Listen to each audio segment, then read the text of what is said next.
दोस्तों, मिठाई तो आपने खूब खाई होगी, अलग अलग तरह की खाई होगी। लेकिन बिहार की प्रसिद्ध मिठाई खाजा, क्या आपने कभी खाई है? क्या आपने इसको चखा है?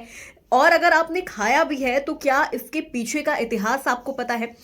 तो आज उस वीडियो में मैं आपको बिहार की प्रसिद्ध मिठाई सिलाओ यानी खाजा का इतिहास बताऊंगी और यह भी बताऊंगी कि आखिर 2300 साल पुराने इस मिठाई के पीछे की कहानी कितनी ज्यादा दिलचस्प है।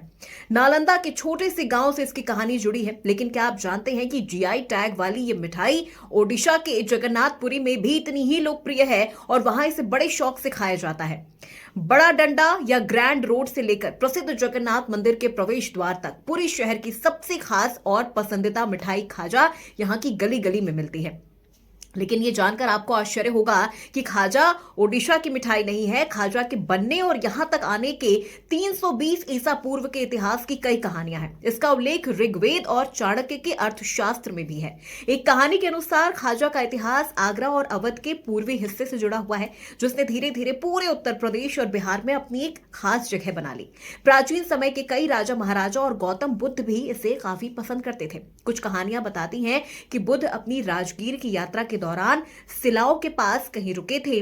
वहां कुछ स्थानीय लोगों ने उन्हें यह मिठाई भेंट की। इस तरह से खाजा लोकप्रिय हो गया। मौर्य काल में गेहूं सबसे महत्वपूर्ण फसलों में से एक था। गेहूं के आटे से बनी ये परतदार मिठाई उस जमाने में वहां रहने वालों की सेहत और स्वाद दोनों का ध्यान रखती थी। एक दूसरी कहानी बताती है कि मौर्य साम्राज्य में एक छोटे से गांव सिलाओ में इसे सबसे पहले बनाया गया था। ये गांव बिहार के प्राचीन शहर मिथिला और नालंदा के बीच स्थित है। बनावट और इसमें इस्तेमाल होने वाली सामग्री के अलावा कुछ ऐतिहासिक संदर्भ भी हैं जो खाजा मिठाई को दक्षिण भारत से भी जोड़ते हैं।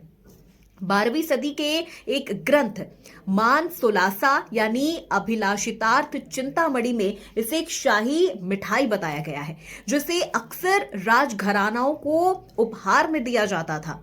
और सबसे खास बात यह कि 12वीं सदी में ओडिशा पहुंचने के बाद से इसके स्वाद और बनावट में कई बदलाव किए गए। पेस्ट्री तैयार करने के लिए इसमें अब गेहूं के आटे के साथ घी और मैदा भी मिलाया जाने लगा है और मीठी चाशनी में डुबोकर इसे साल के पत्ते पर रखने की पारंपरिक विधि तैयार की गई है, जिससे खाजा में एक खास खुशबू भरी जाती है। क्या ये आपको पता था? और अगर नहीं तो हमें कमेंट करके बताइएगा कि ये जानकारी आपको कैसी लगी और इस वीडियो को लाइक और शेयर करना